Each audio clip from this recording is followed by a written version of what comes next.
Well, good afternoon, everyone, and thank you very much for listening in to this online information session about the MBA at London Business School. My name is Stephanie Thrane, and I am the Senior Admissions Manager for the full-time MBA here at London Business School. And this is me. You can see me in the picture. As we're not in the same room, I thought it'd be nice for you to at least see who is speaking to you this afternoon. Just a bit of background about myself. I'm Danish. You can probably tell by my accent that I'm not from the UK. And I did my undergrad at Copenhagen Business School, but then I moved to London to do my master's. I've been with LBS for 4 years now, and I've both worked on developing the actual MBA program as well as working in admissions. I really enjoy working in admissions. It's incredibly interesting to read thousands of applications every year from very different people from all over the world. I also very much enjoy sitting in on the admissions committee and actually selecting who gets to join the MBA class. It's great having the opportunity to meet with prospective applicants to talk about our wonderful program, both online, but of course also when we're out representing the school at global events. So just a very quick overview of what today's presentation is going to cover.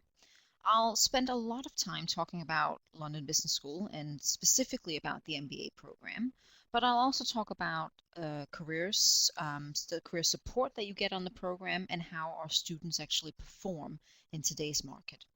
And then finally, I'll give you some tips on the application process if you're interested in applying for our MBA. My presentation should take about 30 minutes, and then we'll have about 20 to 25 minutes for the Q&A afterwards. So any questions that you have throughout the throughout the presentation, please go ahead and type them in the Q&A box, and then I'll make sure that we answer as many of them as we possibly can.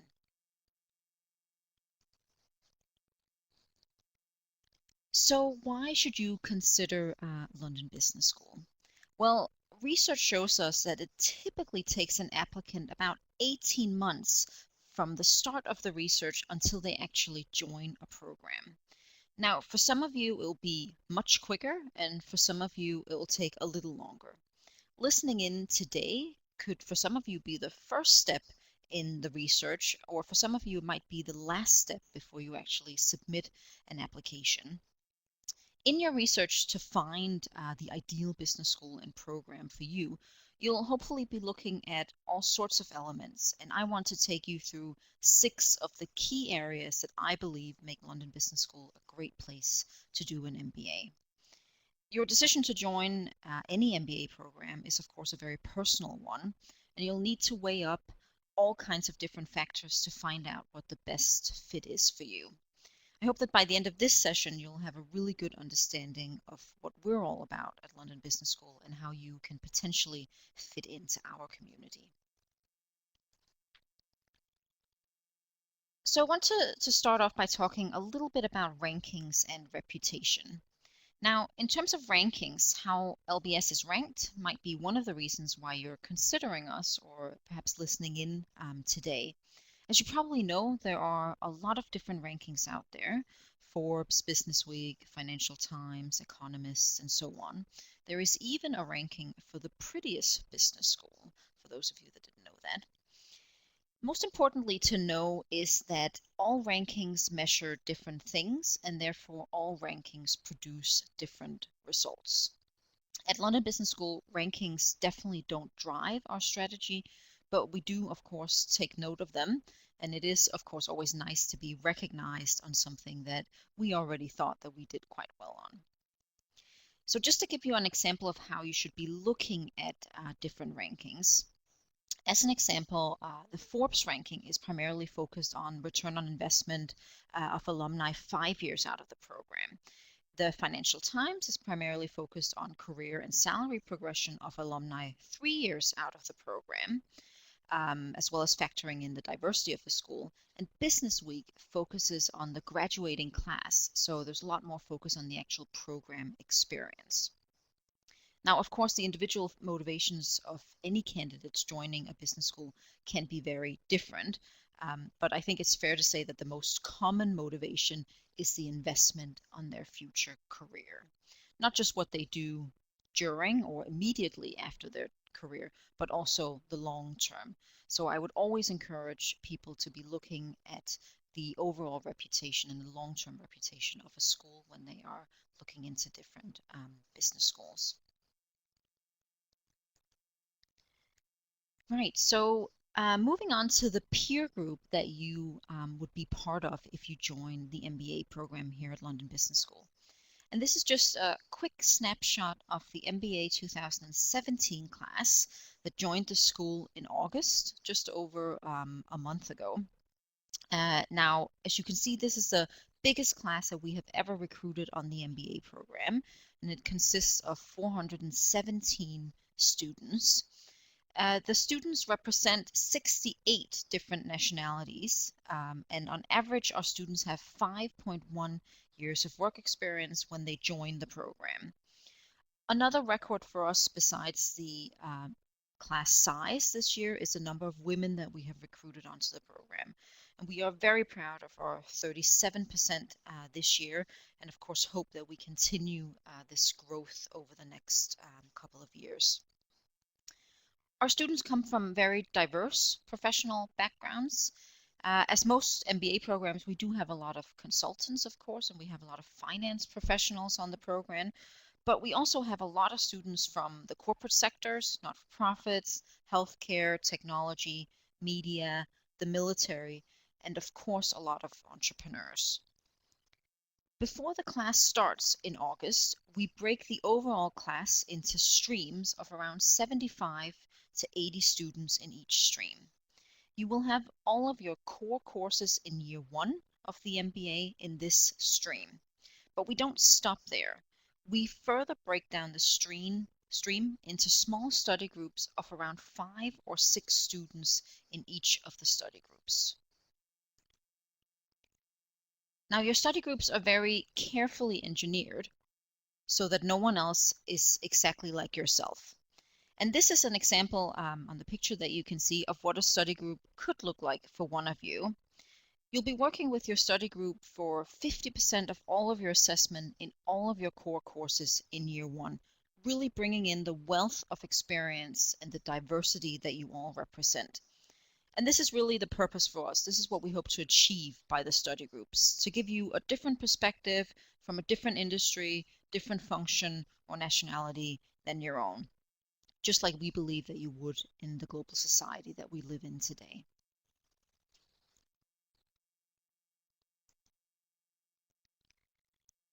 So just like our students, our faculty come from all corners of the world, and in addition to teaching and conducting research, they're also all leaders within their fields.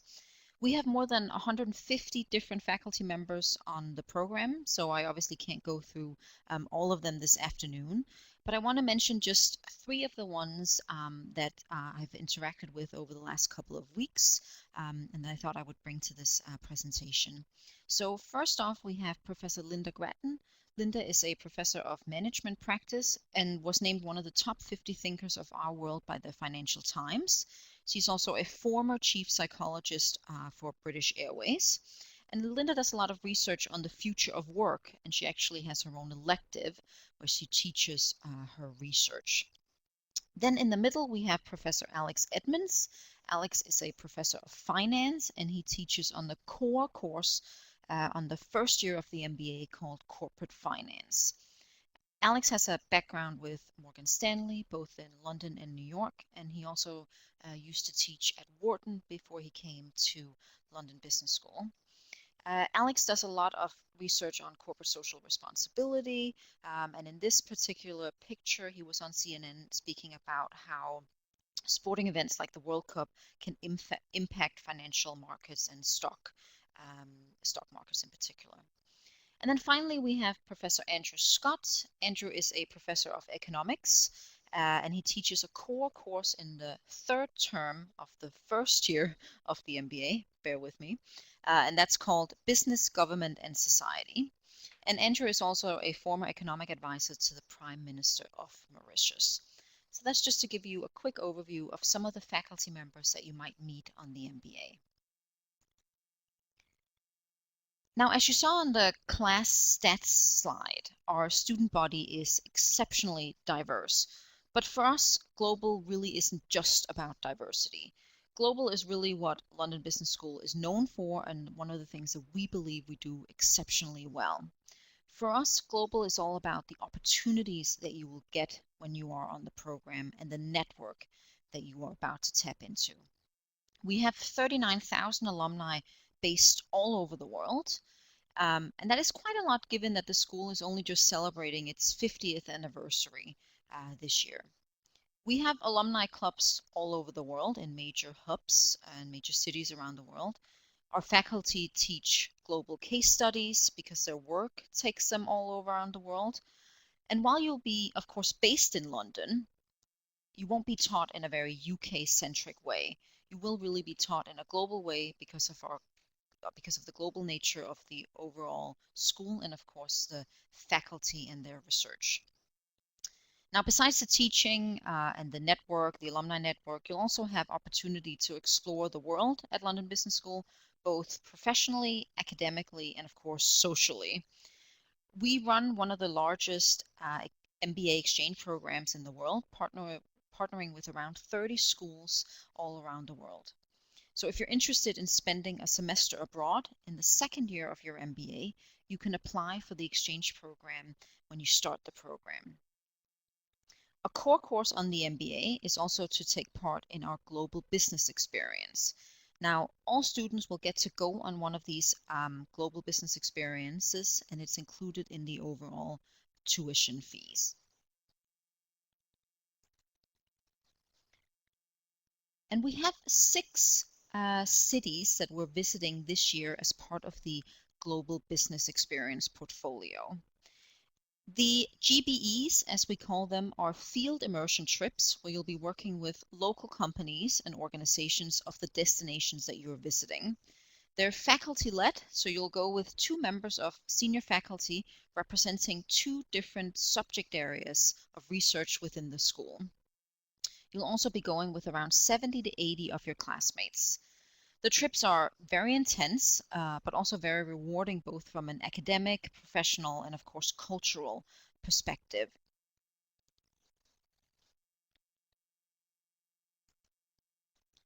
Now, speaking of global, I think it's very hard to find a more global city than London. London is a fantastic city to be exploring everything to do with culture, arts, history, cuisine, and so on.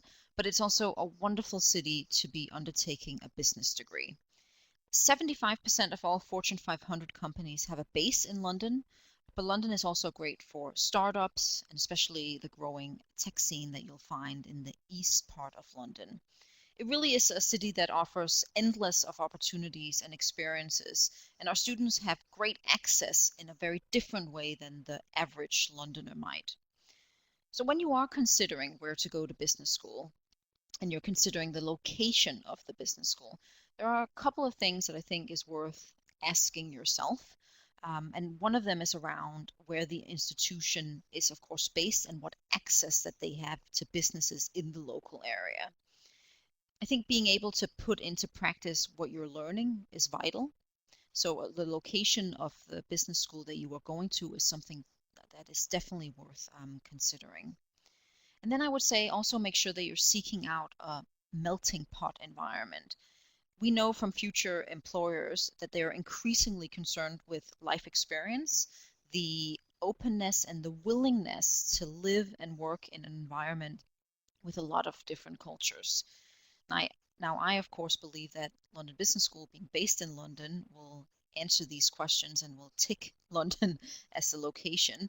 But it's just something that I thought I would mention in terms of when you are looking at business schools all around the world, of course.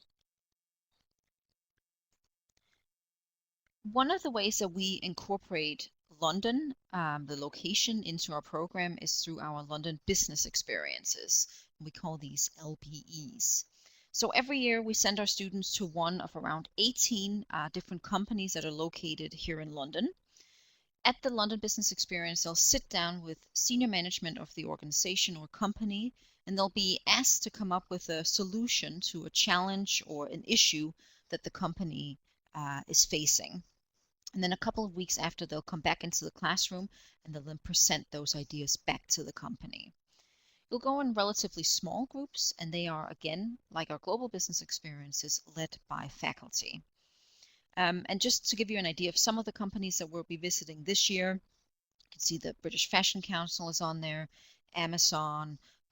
We'll also be visiting Saatchi & Saatchi, Guy's and St. Thomas's Hospital, PayPal, and so on.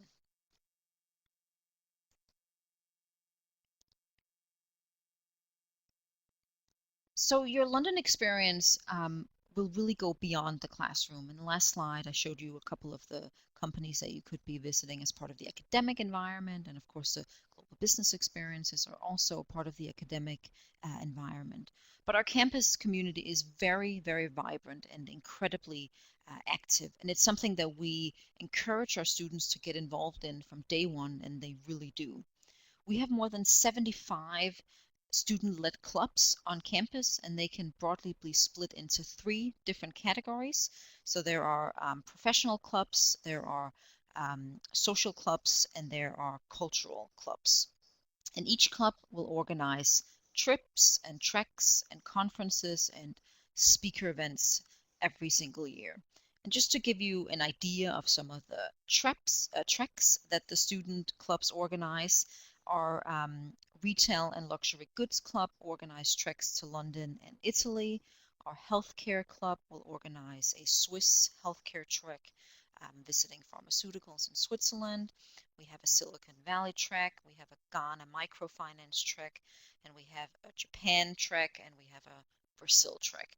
Now, this is just to give you an idea of some of the many treks that happen on and off campus every year.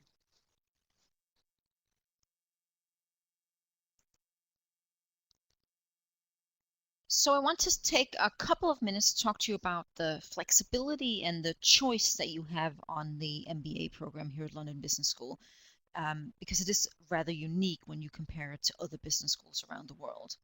So the next 2 slides will give you a brief overview of what the program structure of our current MBA looks like. So as I've mentioned before, our program starts in August, and it starts with a full week of orientation activities followed by a 3-week pre-term. Now, during the first couple of weeks of the program, you'll start your leadership launch skills portfolio to help you develop your professional skills that you'll, of course, be using on the program as well as in your recruitment. Now, we offer a portfolio of skills courses really designed to start your journey as a future global leader. And a couple of examples of some of these courses are around business communication, presentation training, conflict resolution, and so on. As part of the leadership launch portfolio, we also send you away on an away day where you get to work very closely with your study group in the first week of the program and really get to know them through some quite challenging situations. We run a tri-semester program at London Business School, and in the first year, your terms, as you can see, are sort of themed around different core courses. In your first year, you will complete the majority of your core courses, which should really, I guess, supply you with the toolkit of business basics. And for us, it's really about laying down the foundations for your internships, which will take place in the summer term between the first and the second year. So moving into the second year of the program, most of our students, about 96% of our students, will do an internship in the summer period between the first and the second year of the program. There are no courses in this period, so this is really a period that is specifically designed for you to do your first internship. Those students that don't do an internship in the summer period might also consider the Entrepreneurship Summer School, which is a summer school program that's developed for budding entrepreneurs. You'll be taught by 2 of our entrepreneurship faculty, and it's really for those of you who have an idea but want to test how viable it is. Some of our students also join the summer consulting team, which is a team of around 8 consultants that go out and pitch for work in London, working with alumni consultants, and then they actually work as consultants during the summer period. Then as you move into the second year, this is really where the flexibility and the choice kicks in. You'll have to do between 10 and 12 electives in your second year of the program, and the electives have 3 different formats. There are 1-week electives, there are 5-week electives, and there are 10-week electives.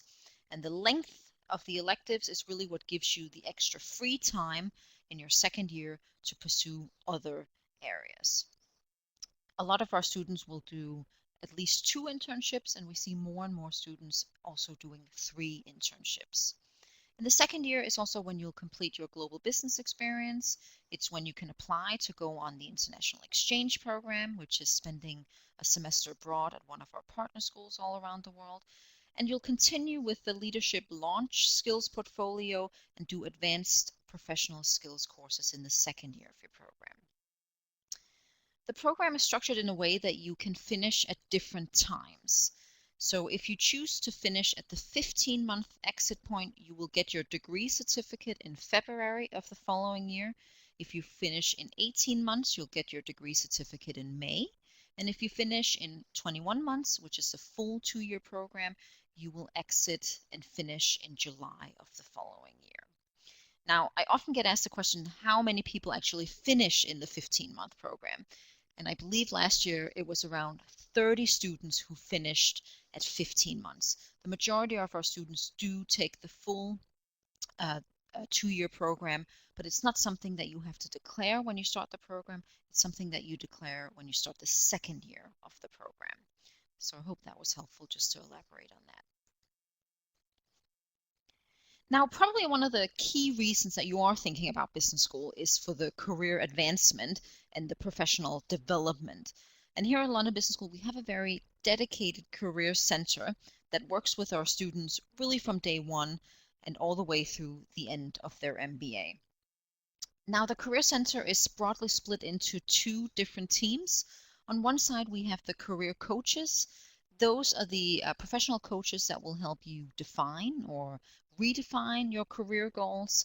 They will help you with mock interviews, CV cover letter, and CV writing. And then on the other hand, we have our employer engagement team and our business development team. And their role is really around getting the recruiters to come on campus to, of course, recruit our students. Most of the professional staff that work within the employer engagement team all have professional backgrounds within the industries that they represent. So the person leading on the investment banking side will have been an investment banker. The person leading on the tech side will have had a career in tech and so on. So it's really a great resource for you to make sure that you have all the insights of the industry when you're starting to recruit within an industry. As a global school, we of course support students in achieving their career goals beyond the UK borders. So as an example, we have the Latin America and the Asia career fairs that bring in top companies from those regions to campus for our students to apply for jobs with them.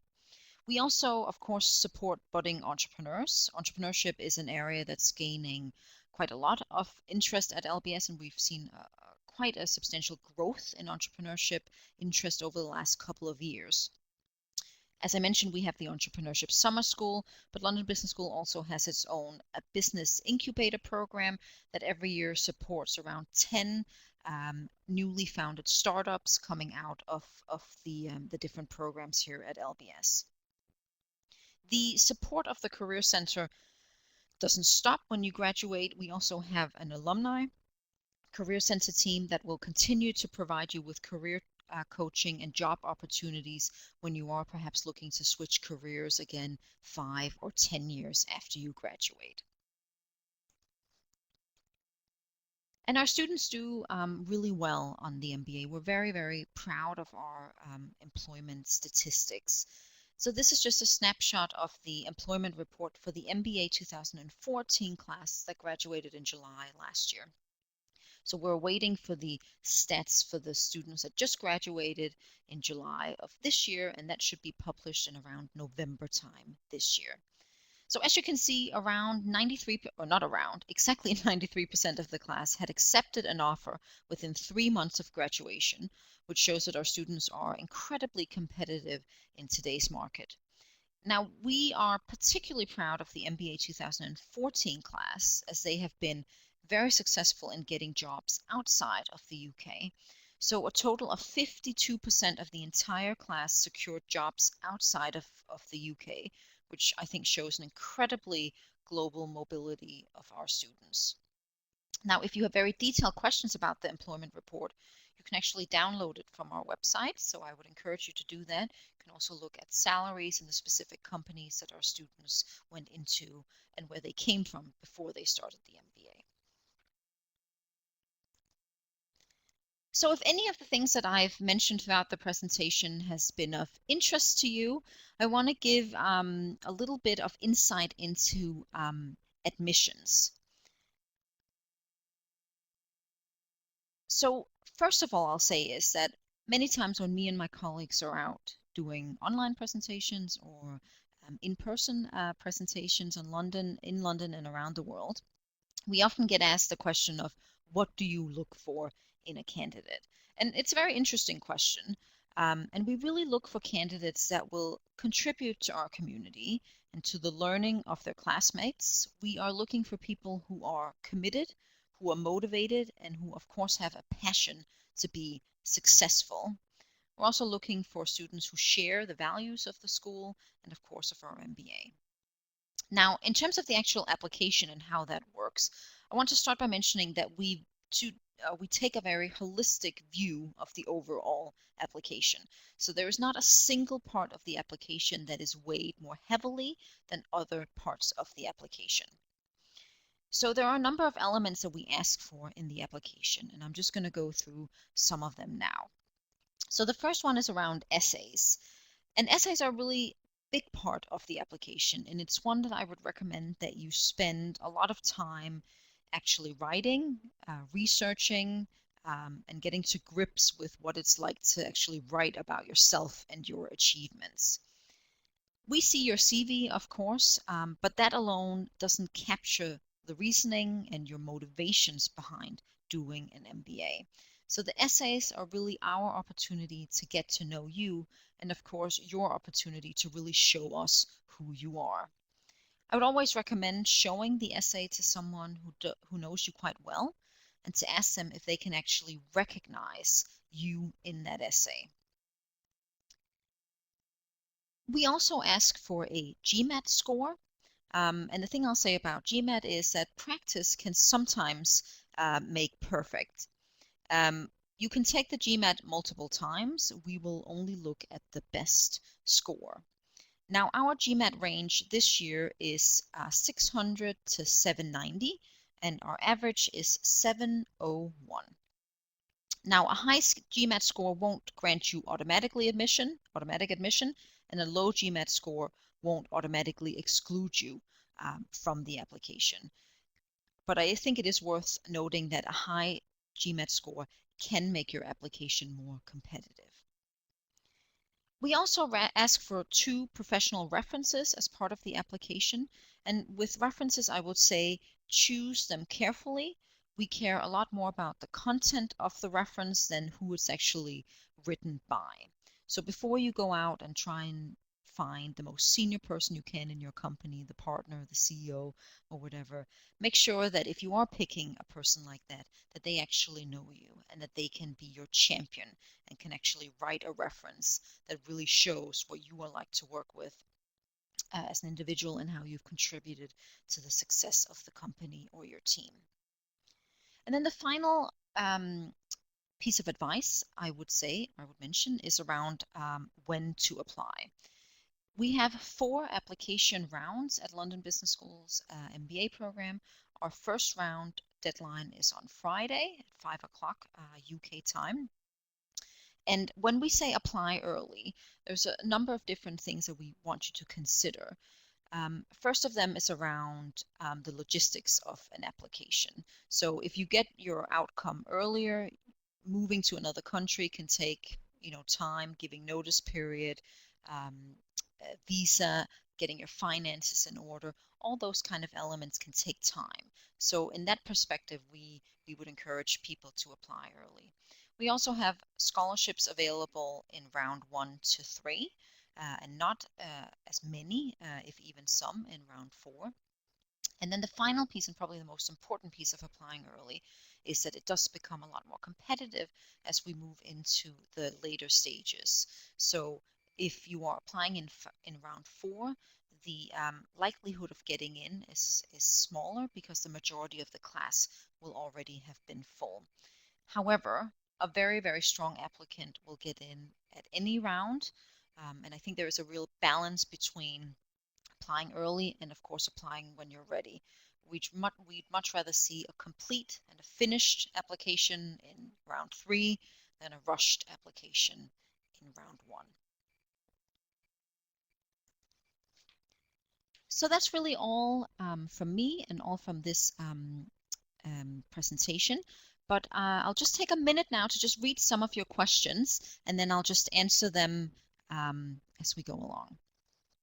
Right, so I have a question here that we can get out of the way quickly around fees and scholarships. So the fees for this year have not been published yet.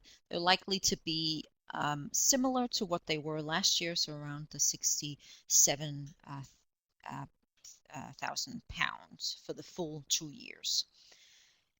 Scholarships, we have a range of scholarships, and I would encourage you to look on our website. If you go under fees and funding, you can see a list of all of the scholarships that were available for the incoming class. We're in the process of updating them now for the next class.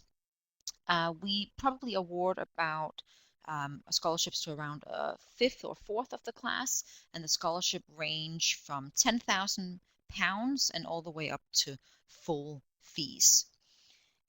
The program costs the same no matter if you graduate in 15, 18, or 21 months. It's the same program. You'll get the same credits. You're just front loading a lot of your courses if you do the 15-month program. So the price is the same. Then I have a question around visas and whether international students who want to stay in the UK have issues getting hired because of visa restrictions. And the thing I'll say about that is I think the press has obviously given the UK a little bit of a bad reputation recently, but most of the restrictions that have been put in place have not been on higher education, so have not been related to the MBA programs. So just to give you a couple of stats, an idea of how easy or difficult it is, only 8% of the incoming class is from the UK. But as I mentioned before, 52% of the class that just graduated managed to, 48% of the class managed to secure a job within the UK. So that's about half of the class that actually stayed in the UK after graduation. We work very closely with employers to make sure that they understand the process of sponsoring students, and so that it's at least not a hurdle for them or for you to get a job within the UK. Okay, just give me a second, and then I'm just going to read some of the other questions.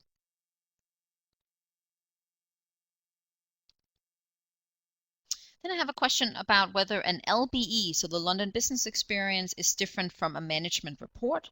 And yes, it is. The LBEs, as I mentioned, are sort of more experiential learning opportunities where you go out and you apply the learning that you have taken in the first year of the program, and you apply it to organizations in London. The management report is a written report. It's almost like a thesis or a dissertation, you could say, where you're going to be working with one faculty member, and you're going to be working on a theme of your choice. It could be either a company, could be a research project that you're keen on working on. And that's part of the elective portfolio. So if you choose to do a management report, that will count as one of your 10 minimum elective credits.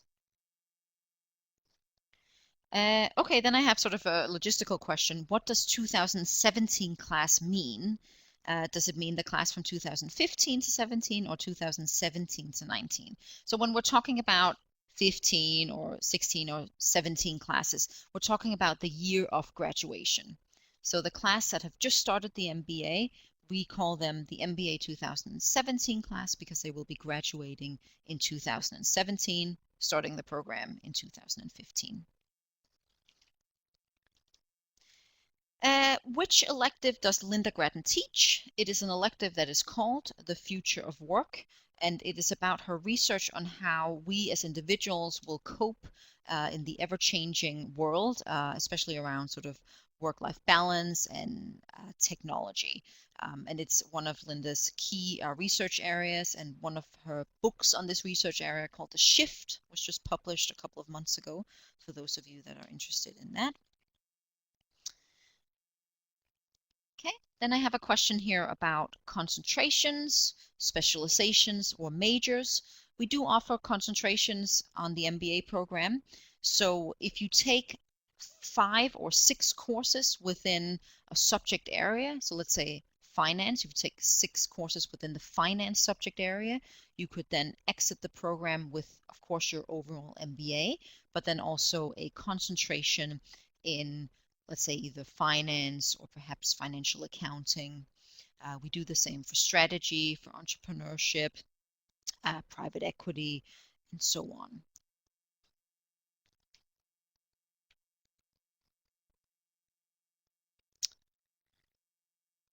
Okay, then I have a question about how much interaction the students have with faculty outside of the school. So faculty are obviously, about 50% of what they do is research and about 50% of what they do is teaching. But then a lot of the faculty will also be very involved with all of our conferences, with all of our professional and sometimes social clubs as well. Professor Alex Edmonds, who's our corporate finance professor, also plays in the school band and spoke at our TEDx conference a couple of months ago. So that's just one example of how our faculty are quite involved with our students also outside of the classroom. Then I have a question about the MBA and the Executive MBA. So the Executive MBA is has a different student body. So on average, our Executive MBA students have around 11 years of work experience. The Executive MBA is tailored or made for students who want to advance their career, but usually within the company that they're already in. So they're going to be working part-time while they're undertaking a part-time Executive MBA.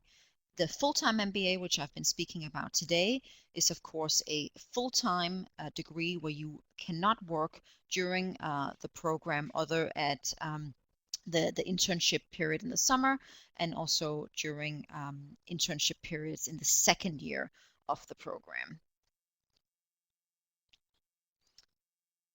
Okay, then I have another question about scholarships. What specifics are you looking for when you're awarding scholarships? So all of our scholarships are based on merits, and what that means is that you don't actually have to apply for the scholarships. You are automatically considered for any scholarship when you are made an offer to join the program. So what happens is that the admissions committee will sit down after offers are made, and they will decide on which of the strongest overall offers that they have made they believe deserve a scholarship. So areas that we're looking at is the quality of your work experience, how well you did at interview, your academic history, your GMAT score, what your references say about you, basically just the overall quality of your application. So when we say that they're all merit-based, we mean the overall quality of your application.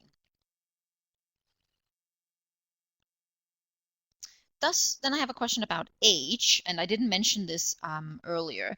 Now, we don't actually ask about your age when you join the program or when you submit your application. We look at experience. We calculate the age, of course, when students join the program, and this year the average age is 29, but I believe the range is from 23 and all the way up till 38. So for us, it's not a matter of how old people are when they join the program. What we look at is really the length of your experience. And we don't have a preference for younger candidates over older candidates. We look at the experience.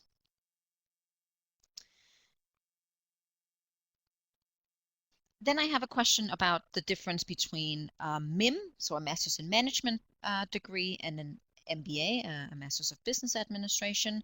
So we have our own Master's in Management program here at London Business School. They're very different. The Master's in Management is a program or a degree that we call a pre-experience degree. So it's for students without any prior work experience. Most students will come straight out of undergrad and will go into our Master's in Management program, or we will accept students with up to 1 year of work experience. On the MBA, the average is 5 years of work experience, and it's what we would categorize as a post-experience program, so where students actually bring in their experiences to the classroom. So very, very different degrees in that sense. Does the school provide assistance in finding housing? We provide some assistance, but we don't have housing on campus. We are, of course, based in the middle of London, right in Regent's Park, and due to space limitations of London in general, we don't have a campus with housing opportunities. We host a couple of, we call them Flat Hunters pub crawls in the beginning of the program, sort of from the beginning of August until the program start, where people can get together and with other classmates and then look for housing in and around London. If you're offered a place on the program, we also invite you to several events on campus, and at some of these events we'll have local estate agents present at some of the fairs that we do, so you can talk to them about where to find housing, what the costs are, when you need to be looking, and so on. The housing market in London is incredibly fast moving, so if you were offered in December, it wouldn't make any sense to start looking for a flat in December. It really is something you should be looking for maybe a month or so before the program starts, just because it is so fast moving here in London. I have never heard of someone who didn't get a place to live, or who had to stay with friends or anything like that. I think most people do of course find a place to stay. Then I have a question about the second year and how long internships are. Now that very much depends on the different companies. Most of the internships in the summer period are 2.5 months, and then if you do an internship in the second year of the program, I would say on average they're about 8 to 10 weeks. But it really does vary. Some companies might have sort of a shorter project that's only, let's say, 4 or 5 weeks, and some companies might have larger project or more sort of structured internships that are sort of the normal 8 to 12, I would say, weeks.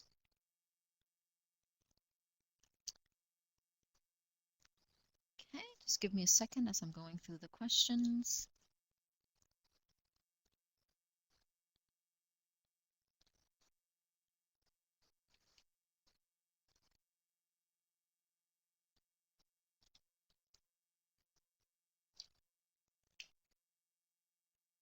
Then I have a question here of the benefit around doing a 2-year MBA compared to a 1-year MBA.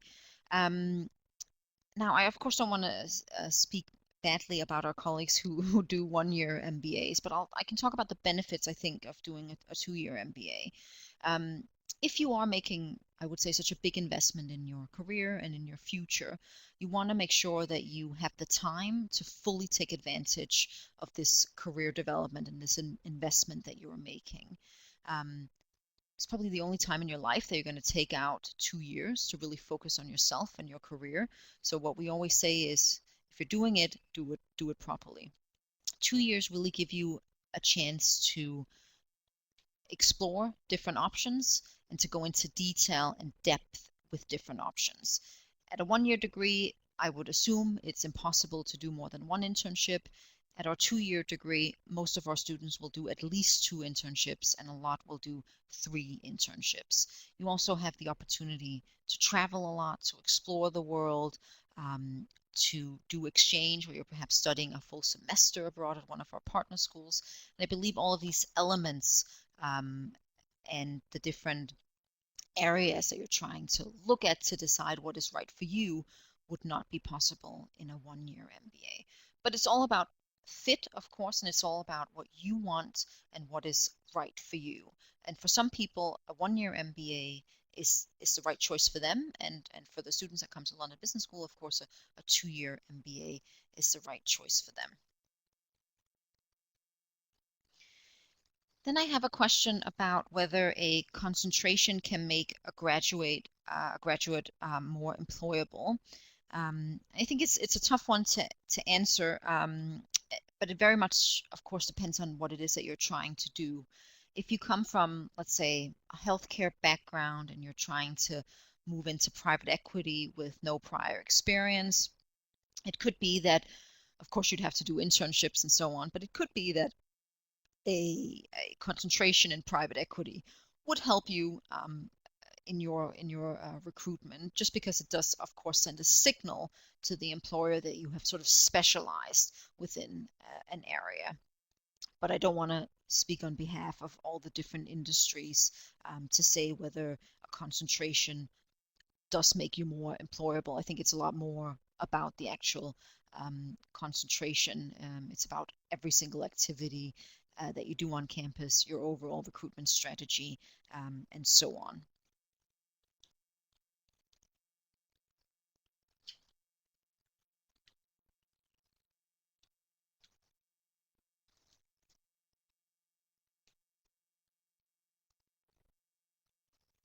Okay, just give me a second as I go through some of the other questions. I have a question here about how you actually choose your electives. So we run a bidding system at London Business School. So you basically bid points against your electives, and then however many people bids the most will then get their electives. It's a fairly new system. It was introduced last year, but seems to be working well. Then I also have a question about how you apply to go on exchange. So as I mentioned, it happens in the first year of the program. It happens in the just in the beginning of the second term, so around January is when you would apply. And you apply with a motivational essay, much like you do when you apply to business school, basically highlighting why you would like to go on exchange and perhaps why the school that you would like to, how the school that you have chosen appeals to you. Then we also look at the academic performance of a candidate in the first term of their MBA, and then those two, so the grade that you basically receive for your essay, as well as the overall average grade from your courses, will then be a combined score. And depending on how you've then preferenced, the people with the highest combined scores will get their first preferences, and so on. The essays are evaluated by 3 different people to make sure that we have a very fair assessment, and it's both people in the program office who run the exchange program, it's faculty, and it's also students who have either been to the school, the exchange school, or exchange students from that institution here at London Business School. About a third of our students go on exchange every year, so it's quite big numbers. And it's obviously a very popular choice to do, really just to, I guess, expand on some of the academics. It could be that there's a particular focus that you're really keen on expanding on that LBS perhaps don't offer a lot of courses within. It could be from a cultural perspective, or it could be from a recruitment perspective that you're keen on recruiting in a specific region or country in the world that you want to get a head start and kind of tap into the network at the exchange school. Okay, so I think we'll take one more question, and then that will be the end of the session. So the final question, is it possible to defer enrollment? It is if you have extenuating circumstances, so health reasons or something else that is really permitting you from joining this year, but it's never something that I would consider if you're applying for the program. It really should be something that comes up when you have been accepted to the program. you need to provide us with, I would say, as much detail as possible, and then the admissions committee will make a decision on it, and they usually do that fairly quickly. But it's not something I would go into an application thinking about deferring enrollment. When you are submitting an application, it should be for the year that you are submitting the application to. But thank you very much for listening in. I hope it was useful. Please continue to do your research on the website, or reach out to us on mba@london.edu if you have any further questions. But thank you very much for listening in, and have a good rest of the afternoon.